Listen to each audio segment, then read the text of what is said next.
Hello. Happy Hello. Thursday, Finally March slept last 6th. night. Well, I say 8 hours, but I Oh, slept good. a normal 8 hours. Good. I'm happy that you got some sleep. Sleep is And very important. yes, the Oh. people who say, "Us, you can sleep when you're dead." It's like, no, I can sleep while I'm alive. You can't sleep when you're dead. You're just dead. That's not how sleep works. Yeah, no, yeah. True. Yeah, I mean, especially like if you want to live, sleeping is just ever so Yeah. slightly important. But if you just want to die, then go ahead with the I'll sleep, like I'll sleep, because you'll have just as many hours in your life. It's just you won't live as long. That's, and that turned very dark really fast. Didn't it? I was not Oh, ready. I'll make it light. We ordered a This is panda why it's a drum podcast. like about 2 weeks ago tomorrow, and we should be getting it by tomorrow. Wait, what did you get?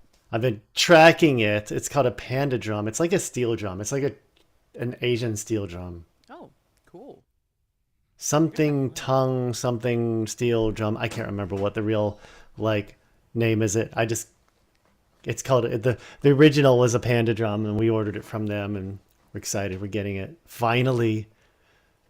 Keep tracking Yun Express, like watching their site, waiting for it to get here, which is a Chinese company. It's like It's gonna take a Chinese while, UPS. It's but Chinese UPS basically. it's gonna be exciting. Your neighbors are gonna love you. Well, it's not. It's not. Oh, so when I say it's an Asian steel drum, it's not like a Caribbean steel drum where they'd be like, "Please shut up! It's so loud." No, it's quiet. It's actually soothing. It's Oh, specifically made to be soothing to the ears okay. All and right. stuff. So not even close to the Mm. same thing. I'm just thinking of like those and we have these types of drums in Japan, and you have this like boom, boom, and then we also have the boom. Oh my God. Yeah, No, so this is like a steel drum. So I got think of this one. like This one. the big pan drums that you see in the Caribbean. Mm-hmm. Kind of like that, but it's smaller, and they're we're getting a larger one, so it's still going to be a good size, but you can play it with just your hands or just wooden mallets. It's a more soothing sound though. They're not made to be loud and harsh. They're not meant to be played with other instruments. Mm-mm-mm-mm-mm-mm. So just something fun to play with. And yeah, kind of cool. I will Cool. show it to everybody if I have it next time. Yes, please do. Okay.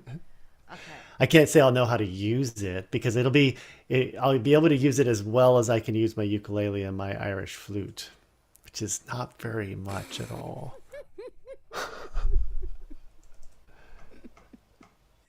It's just, yeah, they just get stuck in a corner, unfortunately. My a friend of mine sent me like three ukuleles, like one of the bass Hmm. one, the soprano ukulele, and the regular ukulele.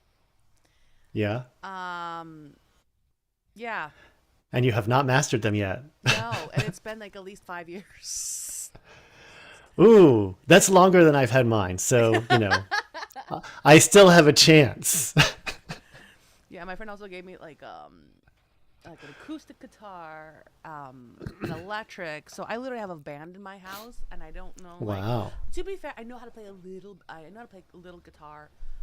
Okay. I know how to play "Twinkle Twinkle Little Star" on my ukulele, but I do love my bass Cool. ukulele. I I think a love my bass one bass. would be cool. There was a guy. Okay, so I did a show, and the guy that was playing bass, instead of bringing his electric bass, he brought his electric ukulele Dude, bass. I'm telling you. So I was like, that's kind of the coolest thing ever. I was like, it's an octave higher than a normal bass, but I mean, it was community theater. It's not that big of a deal. No, and I just love the sound of it because it has those brighter tonalities Yeah, to in it was kind of comparison neat. to my 5 string Ibanez, which I have and I love. I've had that bass since college. Yeah. I played a lot of gigs with that. It's my baby. So the fifth string, I assume, is like a B or something, like that really low B. Or is it a C? I never even No, it's know. B. I never asked anyone. It's the B. Okay. Yeah, BADG. So all the way down there. Wow. All of those. That's just crazy low. It's Yeah, his how did that ukulele extra- was an electric one too. That was the coolest part. It's like instead of using an upright bass, it was electrical. he used an electric bass ukulele, which is just Say that. neat. Okay. Because, oddly enough, I'm not going to play it, but it is an electric bass. Ow. Ukulele. Oh, cool. That is pretty cool. I like it. I'm going to gently put it on my bed now. Do not. Hey, and strings for ukuleles are much cheaper than strings for, or they should be, at least. Yeah, I remember. We're gonna be end up talking what we're supposed to talk. Don't worry. But Eventually. eventually, Yes. my friend also like got me like cases for like the guitar and stuff like that. Estrellita made that her bed. She literally got into the guitar case and it was like the cutest thing ever. If I find that picture, Yeah, they like that. I'll post it up on the socials. But it was just so cute. Okay. Cool. That was it. Just replacing strings on my viola, if I want good strings, is like $150. There you go. It's crazy. Which when people don't realize how crazy that is, a student like basic student model violin or viola generally costs about $300 to $350 nowadays. Just to buy the actual instrument with a case, strings already installed. Mm-hmm. But good strings on my viola cost almost half what a student viola. I mean, my bow is worth more than it's just ridiculous how expensive it gets. And people who play cello, when I found out how much cellos cost, I'm like, why does anyone even play the cello anymore? Like you're talking like a good medium level cello, medium range cello is over 10 grand for the cello. Yeah. Singers have it easy. We're high maintenance. Our chords are very delicate muscles. Yeah. So Oh, they are, but it doesn't cost anything to treat them right. don't get me on you, dude. No. Yes. There. Vocal health. There's everything. No, that that's can true. Destroy a muscle that's like a third of like the top of your pinky. Oh, you're right. But it doesn't cost anything to not yell at a sporting event. Yeah. So And you it doesn't can cost do it anything to for not free. join a sorority or for fraternity. It's free not to join them. Because I've seen people that join them and they're screaming and yelling, why does my voice hurt? Because you joined a fraternity. Don't do it. Also, you scream. That costs you money, it wastes your time. Like, don't worry about it. Don't do it. If you do, just don't yell and scream. It's not worth it. Meh. Okay. So many things. All right, so We just today talked we a lot will be like, talking vocal about health. Okay. Yeah. Yeah. Asynchronous engagement. That's a fun word. asynchronous. Yes. Is that like when I'm reading a book and I read different pages at different times and I decide instead of starting at the beginning, read the last page first? I don't get an answer from I don't know that. how that just that did not just register in my brain. Right. That is just. It's like I call it asynchronous reading. But okay, you know what? Kind of. Okay, but it like in the fundamentals of it. Yes? Question mark.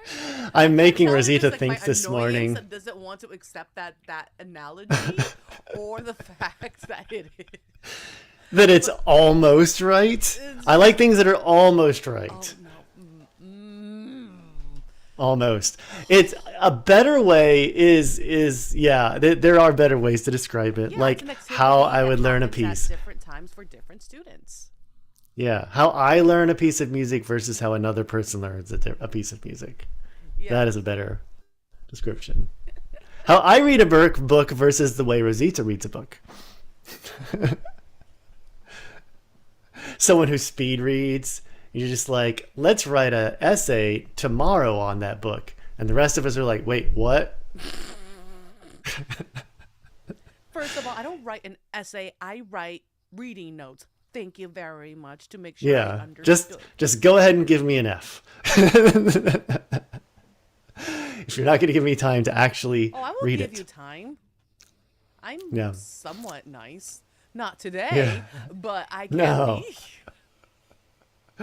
But this is sort of on the track of what we're talking about, like how different people learn in different ways, and it is important to understand that not everyone learns the same way. Yeah, because For me as a private teacher, it's actually simple, but I can see a lot of private teachers that don't think this way. They think everyone needs to learn everything this way, yes, my way, no other way. Um, and I get it because they're in this mode of thinking that this is how I learned. I don't know any other way of doing it. oh no, And sometimes they actually do, but they're too stubborn to adapt and change. yeah, there is that too. I was being kind of nice, I guess. I should stop doing that. Just be honest. Just be blunt. Be Just say honest. that there are Yeah. jerky jerks out there Yeah. that they are not willing to listen because they believe that it's right. Now, yes, Phil can be right. Um, Sometimes. Phil can be right. So, like, yes, there are people who only stick to one method because that's the method that they know. Yes. Yeah. But unfortunately, most time than not, they know that other methods exist, but their own is the best, and they're not going to change their ways or even modify it. Yeah. Sorry. And sometimes, you know what? Sometimes I am okay with people doing that because they may have a way that they want to teach. But if they're a private teacher, I think they need to recognize that and realize that if a student, now I've heard of teachers saying that they fire students. Now there are times where you do have to do that. You'd have to be like, okay, it's done. You're like, there are students that are bad, just like there are teachers that are bad. Yeah, there are situations in where, Yeah. and for those that are tutors, or do any form of like the private learning sector, that you can fire or let go clients or students because either they are not doing the work, they're not doing their end of the bargain. But I will say that we should never let go a client or a student because they're not learning based on how you are teaching. Yeah, or based on the unfortunate side effect that this has grown even bigger now than it used to be. Where in schools, an example, how a lot of schools they get paid unfortunately based on how well the students do. I do not agree with that. I never have, for good reason. I have students who they just have a hard time learning certain parts of the subject. Yeah. And I'm not going to dump them just because they're not doing well, because they're not performing in competitions and making me look good. I really don't care if my students make me look good. I really don't. I'm one of those few. It just doesn't matter to What me. matters is that they learn and they carry that information and retain it Yeah. and having And they fun. learn something. And I know there's you're going to sometimes also get students who are just like, how come I'm learning? Or parents that go, I need my student to be playing like if you're a piano teacher, I need my student to be playing, I know, this specific Beethoven sonata within 3 years. And you just inside you're laughing and crying at the same time because you just know you've already seen the student. You just know that's not going to happen. And without excessive amounts of practice. And when I say that, it's more time than they have. But for the most part, I find most students just want to learn something. And if you don't put expectations on how much they need to learn by X time, sometimes you actually gain more, I feel. And that's where I think this comes in, is just remembering that those students can get to that point. It just may take them longer. Don't expect them to be able to do everything that your genius students are doing. Sorry, I'm okay. I just thought of a memory. That's why I smirked. Um, bringing back memories. Um, where did you go? There you are. Did I disappear? Yeah. Okay. Am I here? Yeah. No, you're there. You're there. You're there. You're there. You're there. So, but yeah. So the reason why we're talking about asynchronous learning is that learning does not have to be passive. And the thing is like when you have the right strategies and the tools, you can honestly make learning fun. Whether you guys are, in teaching in an in-room environment and in classroom environment, you're doing a hybrid environment online. Even with adults, it's yes, depending on the age we want to have, our lecture, but the best form, honestly, is learning through activities, especially when you're teaching a younger age group. Mm-hmm. Um, excuse me. So there's this thing. So the difference. So we have asynchronous learning, and we also have synchronous learning, which is real time learning. Whereas, as we briefly mentioned with Philip's reading analogy, is basically any learning activity that happens at different times for different students, because not all students, as Phil mentioned, are going to learn the same way. You guys are dealing with diverse minds, and Yeah. Asynchronous learning, knowing how to brain fart. I short circuited. Uh, knowing about the Glitch. types of learning. Yeah, glitch.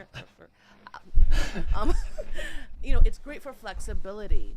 So, especially when you're teaching in an online environment or in a hybrid environment, you can rewatch the lessons, engage in discussions like at their own pace, and students can absorb information in a way that works for them. And how can we apply this like in classroom environment?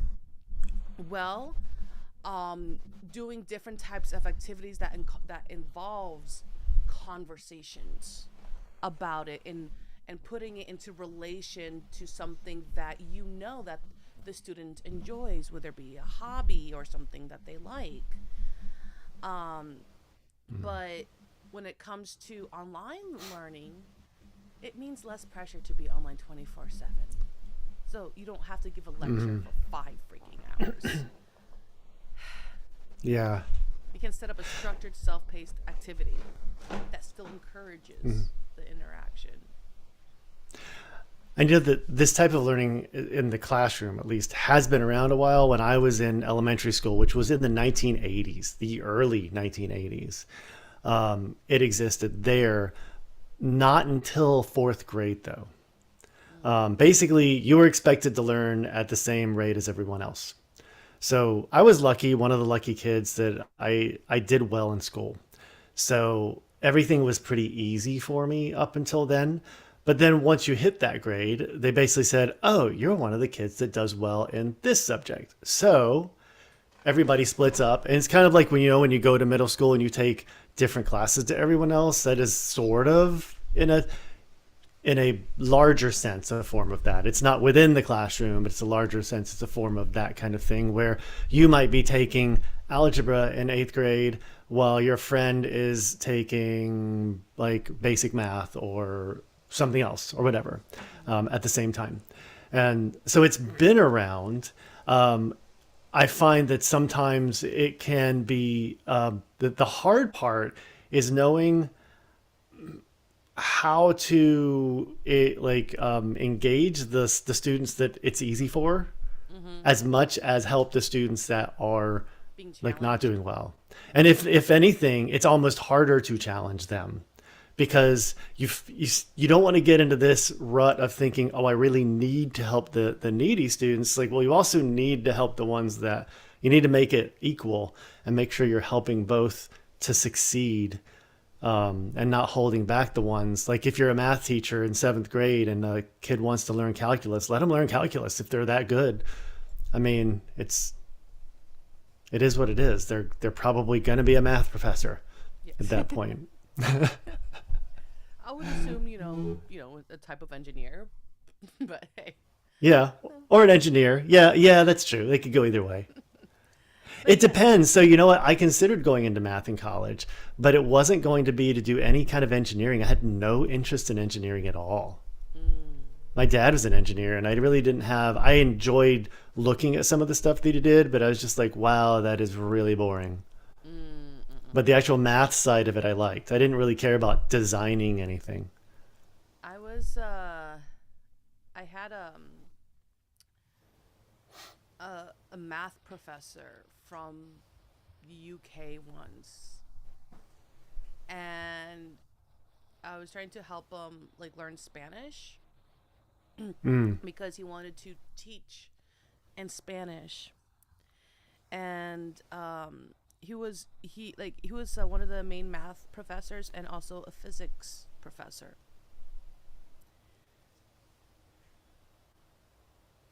I mean, okay. How we teach math in English and how we teach physics in English, it's the same exact information, but how you explain it is a whole other beast. Yeah. And it was like one of like the hardest things like I had ever done, because of course you have to maintain like the cultural nuance, when explaining something in Spanish, because there was like a group coming from like Spain or something at the university that he was teaching at, and I had to relearn math. I had to relearn calculus. I had to relearn physics just to in Spanish nonetheless. I was going to say just the other language thing. Just think of music in British English versus American English. So like I have an Australian student, and I have to switch my brain over to British instead of American. And I'll go back and forth just because I forget. So using the British terms, which seems like it shouldn't be that hard, but all the notes are called different things. Yeah. They don't have the same names, and so that little bit right there changes the way your brain works, and that's nothing compared to, I'm sure, like trying to explain math in one language versus another. Do that again. With that said, like I've taught music in Spanish, and very similar to what you're talking about. So like especially when it comes to our solfege. So in American English, so we say do, re, mi, fa, sol, la, ti, do, right? And so how we teach music, or also like we'll use like note letter names like C, D, E, F, G, A, B, C, but in Spanish, as long as we know what the home note is, that C is going to be a do if we're in the C major scale. Yeah. Re is always D. We're always in the key of do, which tells us, okay, we're in the key of C. And you're trying to explain that too. It's like a whole other... Well, and what really makes it difficult outside of the German English version of solfege, when you're using the Italian version like that, is that you still can have a movable do when you're teaching singing. Yeah. Which is really confusing to students. They're like, wait, but that's not do. Yes, it is. Stop looking at this. Stop looking at it that way. It's a scale. Do is the first note of the scale. And so it can be movable when you're trying to teach in that way. And it's the frustrating part I get with it is when I hear minor scales being sung and I hear do, re, mi, fa, and I go, ooh, I cringe. And I go, no, you just said the wrong syllable. I cringe and my whole body just like like shrivels. I just get it just bothers my So for brain those so that much. do not know, can you tell us the whole solfege, even when they're doing the minor scale? Oh, well, it's do, di, re, re, mi, fa, fi, la, li. Well, la, blah. Let me do it again. Do, di, re, re, mi, fa, fi, so, si. Now, guess this. There's a C right there. C. C is so sharp in that. La, li, ti, do. That's the German version. I don't know the Italian version of that one. On the way down, it's different. It's do, ti, te, la, le, so, se, fa, mi, me, re, ra, do. It's completely different. That's the whole like Germanic version of the solfege system. It's used for teaching sight singing. Yeah. So basically, Mostly. like the me, the le, and the te is like that lowered third, the Yeah. lowered sixth, and the lowered seventh. Yeah. Yeah. And the only one that's weird that I mess up and I always question myself is the lowered second, I think is Ra. Yeah. I think is Ra. And I always question myself. It's the only one that's an ah sound. And I'm like, is that right? Because we don't do it enough. Yeah, I don't need it. I learned it, I don't know, decades ago. So yes, it's different. And even the names of Yeah, things. in Spanish, it's do, re, mi, fa, sol, la, si, do. Yeah, see, that's all the Latin languages, and actually every language except for English, German, Dutch, and I think Japanese. It's C, it's T, and all. It's T. I mean, in those, but it's C in every other language. Like most of the world says C for the 7th scale degree, and we just decide to change things just because it's easier for our languages to say it, I guess. And you know, the book series that I teach out of has a Spanish version, which is fun to sometimes look at. Wait, repeat that one more time. The piano book series that I use the most, which is called Faber and Faber, they have their Spanish version on the, because I have a yearly subscription where I get basically every Yeah, you were publication talking they have, about- Yeah. and I have all the Spanish publications as well, Oh, that's good. which is good because it has a lesson book, technique book, theory book, and something else So then that they I'm gonna do. send my Spanish speaking students to you. And we won't understand anything either of us is saying because I can give them the book and like, here's the book. Okay? Book. Okay? There's this No. one. No? I think it's one of the ones that you don't like actually. Let me see if I can find it on my Kindle. But There's a lot of those. Spanish. So I was forgetting the Spanish words for the different notes. It's like quarter note is la negra, I think. Yeah, looking that up. Yeah. Which is interesting. I have students that are like, it's the black circle note. I'm like, well, you're close. Some countries just call it that, basically. So one of the books. I like Alfred, okay. I mean, I use Alfred, and they have a Spanish version, too. Okay. Yeah.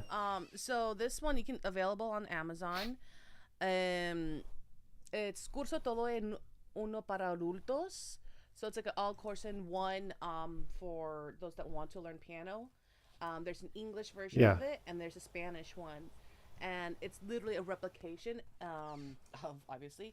But I like it because it's not a Google Translate. No, most of these are actually translated by people. Faber does the same thing. They have it. It's not just been translated by AI because the Alfred book came out in the 80s. The Faber books came out in the 90s, so there was no such thing yet. So they had to be translated by real people. Yeah, and it's good for specifically Spanish speakers who live here in the U.S. is based on how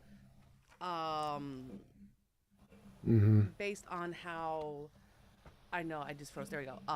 Oh, they still used letters. I noticed that they were still using yes. letters. I was like, yeah, how oh, America interesting. teaches music. Okay, so Faber doesn't do that because if they're so one thing that's good about the Faber one. Let's say you're learning Spanish and you're a music teacher. Get the Spanish version of your book. look at that. That's one way to like at least to learn some of the musical side of it. Yeah, and Which is kind of interesting. So, like at the beginning of the book, where it just gives you notes with the letter names in, like where we go C, D, E, E, and this is Do, Re, Mi, Mi, Re, Do, Re, Mi. Oh, Mido. name that tune, everybody. Does anybody else know what that tune is? I don't know, Dora the Explorer. I'm sorry. In this case, it should be Diego. It's a fun song about a bird. It's really not a fun song, but ooh, this version. Okay, this is really interesting. So the song Alouette, which is what it is, in the English version of the book, they don't translate it to English for good reason. But the Spanish version does have it translated to Spanish, which I find hilarious. Because I don't know much Spanish, but I know it says exactly the same thing. Which is, the French is Je te plumerai. And then what does it say? So, you're going to laugh at me because my Spanish is... I'm ready. I'm ready for the show. I'm not doing it. I'm not doing it. No, Plumas te pondré. Plumas te pondré. The plumes that I will put. Pluck. Pluck. Yeah. Basically pluck your feathers out. And je te plumerai means I will pluck you, which is really hard. You have to be very careful how you say that. So I translate a little differently when I'm talking to people, to students. I will rip out your feathers, which is more violent sounding, but a lot less chance of being misheard. Yeah. Either way, for younger students, I'm sure like the giggles will still be there. Oh, they love it. They love learning what these words mean. It was just like, really, that's what it means? That's hilarious. Like, yes, it is. French kids music. Right there. Channeling what Yeah. might be interested. There you go. Yeah, these French kids tunes, violence, that's all it is. Just kidding. All right. Anyway. So one of the, especially if you guys are teaching online. Yes, online. Like we do.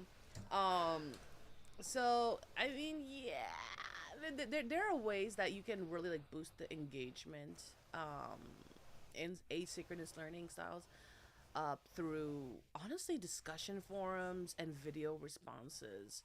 Because guys, you gotta realize in this day of age, this is why we have to, keep up with the trends of how students are, what they're engaged in and how we can, help them learn things. That's why we're an EdTech channel. Is go with the vibe, follow the trends. This is going to help your teaching. And by using the discussion forums, like utilizing Discord for or video responses, it's great. I mean, there are traditional forums like Google Classroom, which it does the job. It does the job. Mm-hmm. I'm more again a Zoom girl, or I'm actually now liking Discord more too, because you can keep it interactive. There's also Moodle and Canvas, which is also another popular one. But we also have, like, better ones. Something a little bit less traditional, like Padlet.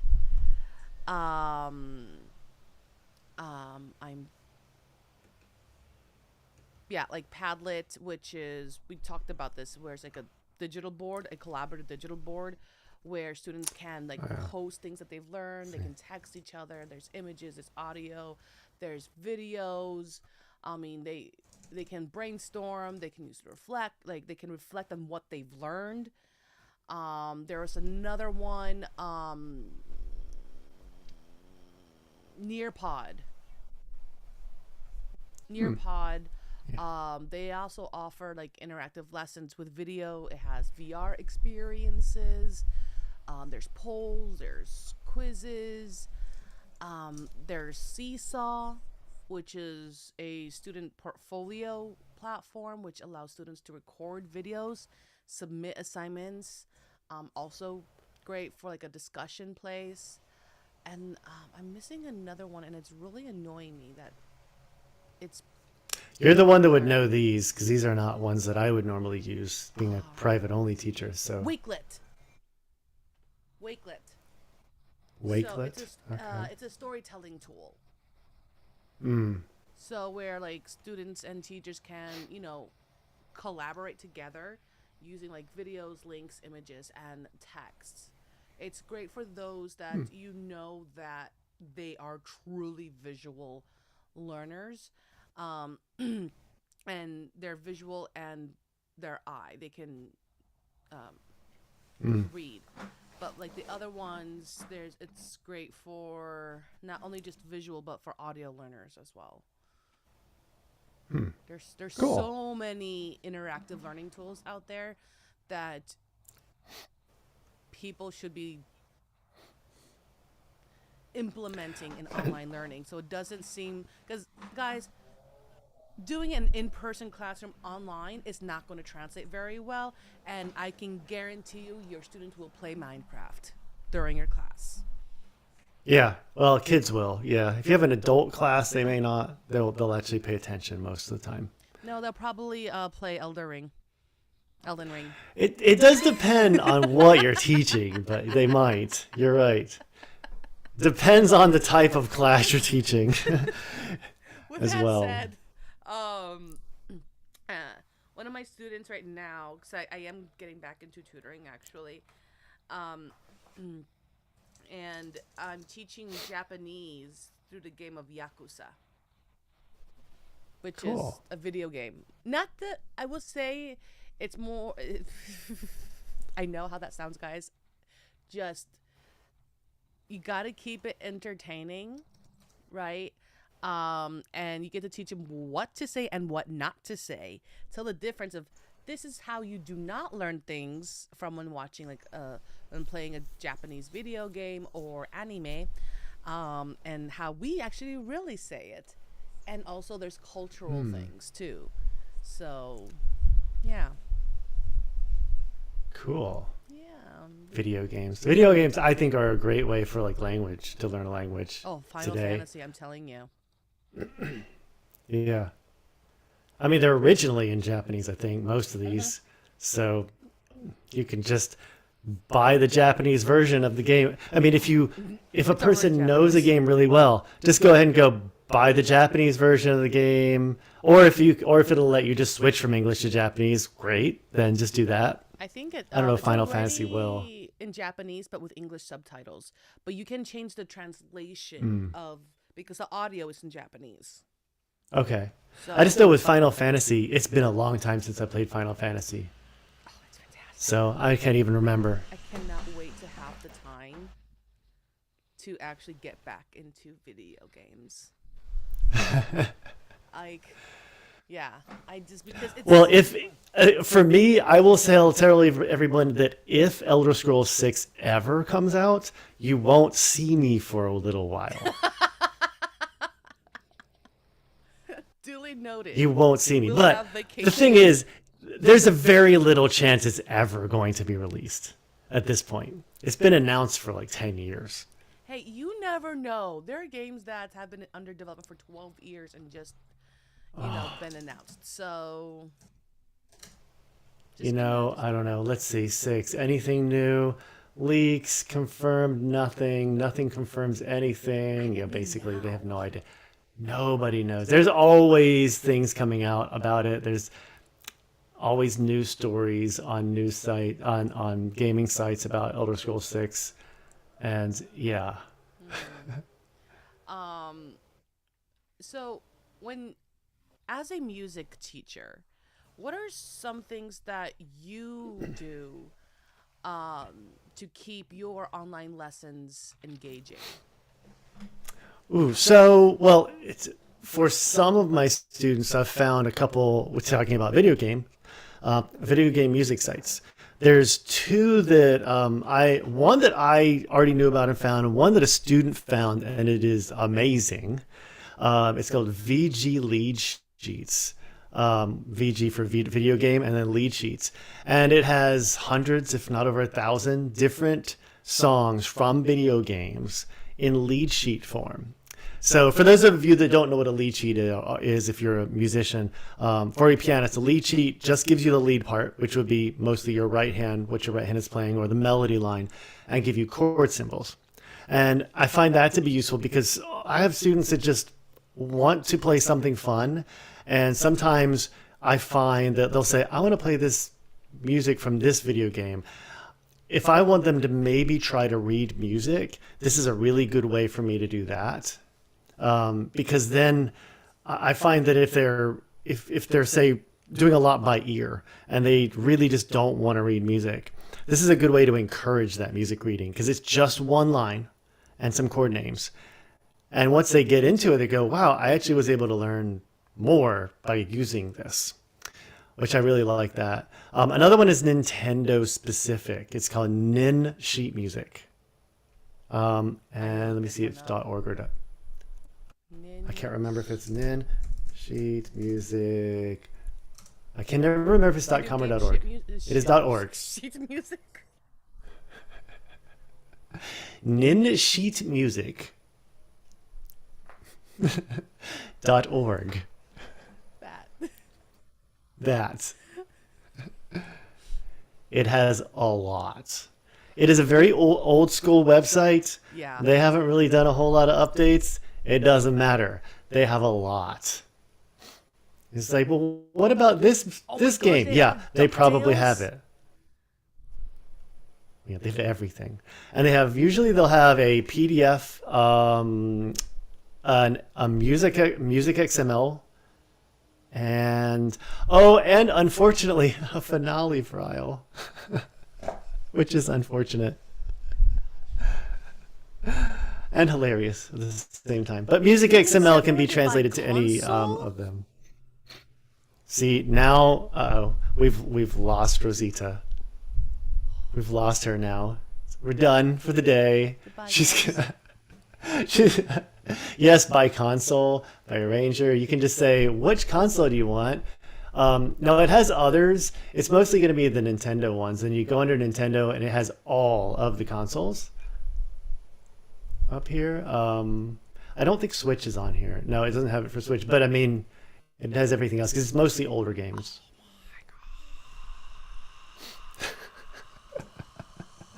And then you look under console for Nintendo, you're like, I didn't know they had this many. They have MIDI too, so they can... Yeah. Oh, right. They had a MIDI. That's right. That's what. Okay, bye guys. Yeah. It's fun. Okay. So yeah, one of my more favorite sites. If you like, let's say you were to look up. Okay, I'm gonna put this. Well, let me go to the home so you guys don't see what I was looking at. Of all like the video games. To be fair, I was looking at Pokemon. Of course you were. And then now I'm going to That's Zelda. okay. There's so much. Oh, someone has uploaded some Minecraft music to it as well. I think that's been on there a while though. Oh, my husband will love this. They have Monster Hunter. Okay. Yeah, it's good stuff. I swear Most of the Legend of Zelda music is in here. That's what I'm looking at right now. Almost all of it is in here. The Zelda Yeah, series are my favorite series. So you see how this can be very useful as a piano teacher. Oh my! They have Kingdom Hearts. I'm glad. So just to verify, so these like sheet music are like a person's arrangement of bass that's from the original. Correct? They're Yeah, I not think so. They're not the actual music sheets. They're not official. They are not official. Good. Nintendo, I think, Good. turns a blind eye to this site. Well, if it's not like It, yeah. official, then it's fine under like copyright laws and stuff like that. If it's like someone, They can, yeah, they still have to be a little bit careful, but Nintendo does, but I think for good reason. Is because what they're probably thinking is this keeps people playing Nintendo games, and if they really, really love a series, they might buy one of the official books because there's plenty of those out well, there. Kingdom Hearts is Square Enix, so Okay, or for whoever it is that is publishing it and whatever system it's on. And I think even on here, there's a way of doing a direct search too. I just didn't see it on there, but anyway, okay, yeah, I'm back. those are two of mine, and even on the VG lead sheets, there's a lot of Nintendo stuff on there as well. She's so great. We've totally lost her. I should have left this for the end. We're like, oh yeah, then by the way, there's ninsheetmusic.org. Rosita's the rest of the day, she's canceled all her lessons, and she will be... Final Fantasy. Final Fantasy has one of the best video game scores in history, in my They do. opinion. I mean, and it's just... I have a student who really likes Final Fantasy, and he's got a couple of the books for Final Fantasy, and we've done a few of the songs. Some of the music is just phenomenal for that. It's just, and it, there, ugh. So just know that if you are a piano teacher, there is a lot out there for on the internet for video games. If you're wondering, it's like, oh, they got to learn all these video games just by ear. Now there are going to be a lot, especially with little kids. They're going to be saying, I want to learn a song from this video game, and it's going to be something you've never heard of and nobody else has either, and it's not going to be online. It's just not going to be there. So then you do have to just help them learn by ear. If you really want to help them do that, that's okay. Just know that there are options out there. There's also MuseScore. That's my other go-to. I've had So experiences with that website. yeah, I think so. MuseScore. I do pay their yearly fee. I do know that MuseScore. My only issue, some people have an issue with it, is like, but people are stealing music. I'm like, well, I'm not for the most part, but I will admit that sometimes there's a pop song somebody wants to do, and I'm just like, I just need to find music so I know how this goes. I need to find it somewhere, and I'm not paying for music every single time a student says, I want to play X song. So I go on there, and I hate to say that I take the route of I pay a fee to hope that they are doing their job right. And they have gotten better. So things that are official, you can't download. So if they have an official copy of something, or if someone has uploaded something and the publisher says, we'll allow that to stay, but it has to become an official, and we get like reimbursed for any time somebody pays to download it.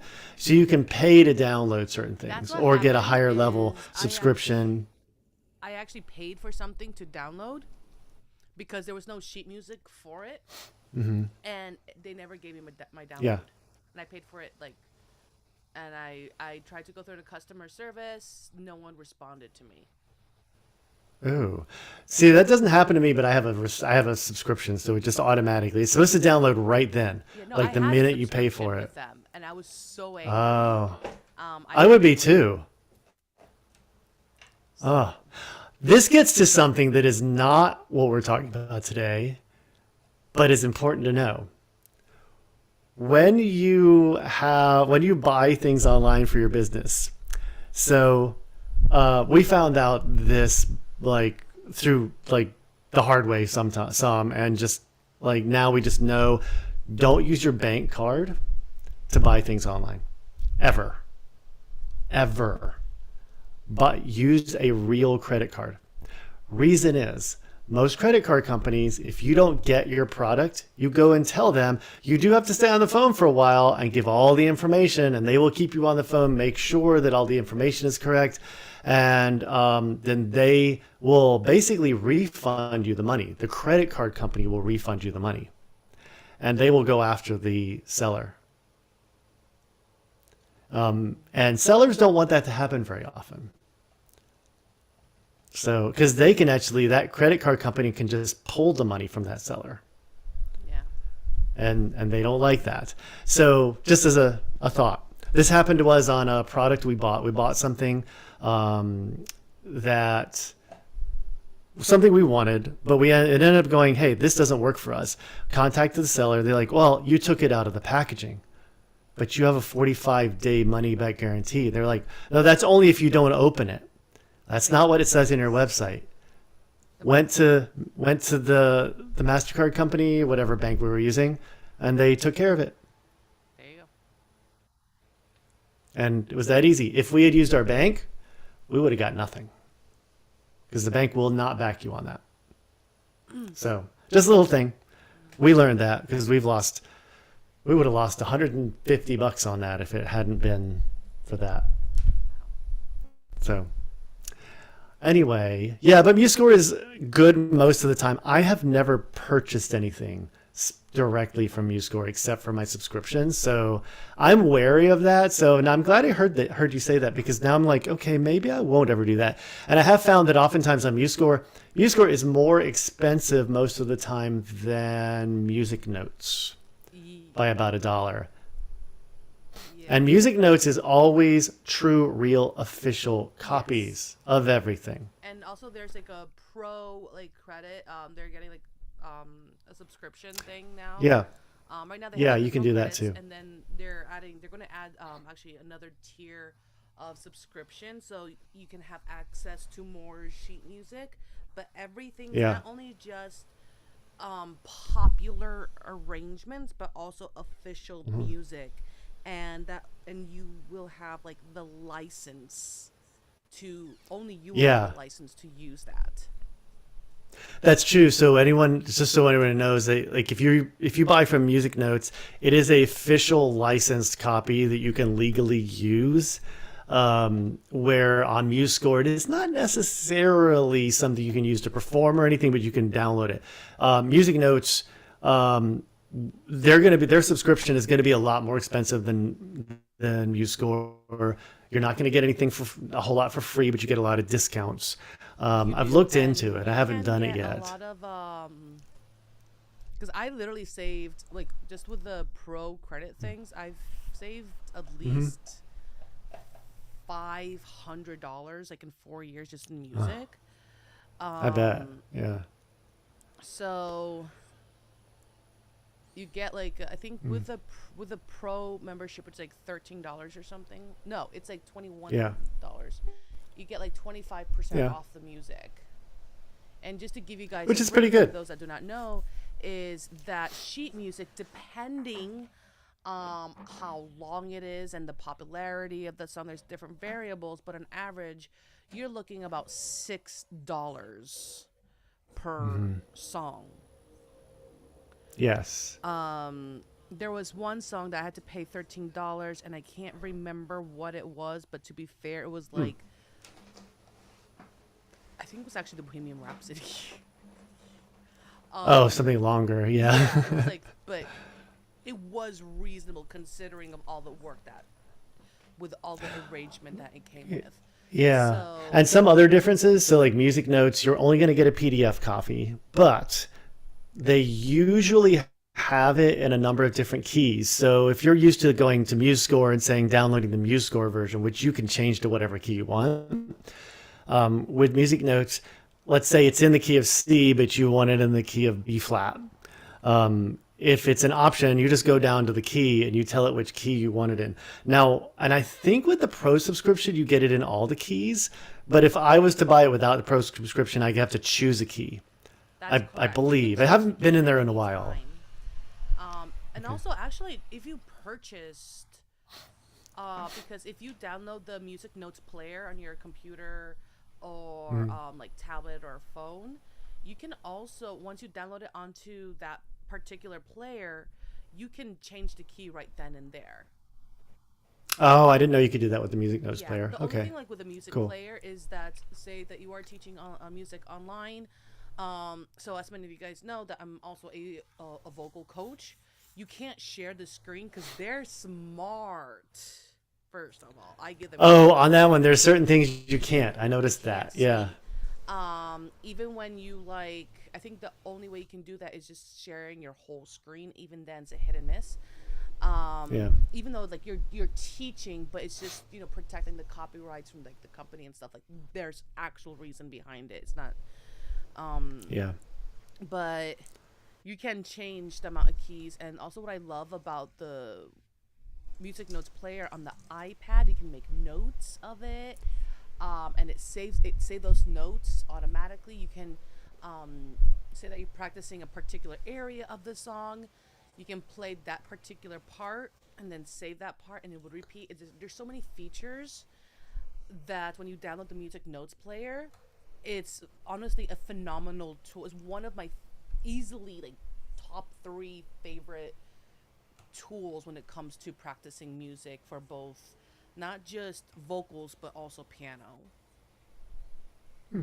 So I'm actually downloading it right now because I haven't had it. I think I downloaded it a long time ago, but maybe when it first came it's out, it wasn't all that definitely useful. improved.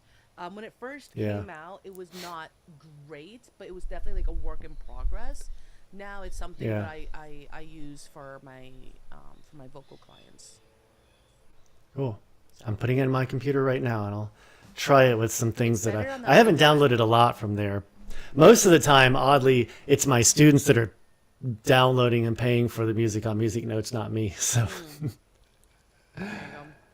uh, But well, I'll teach you some ways to. There's some loopholes that I'll teach you.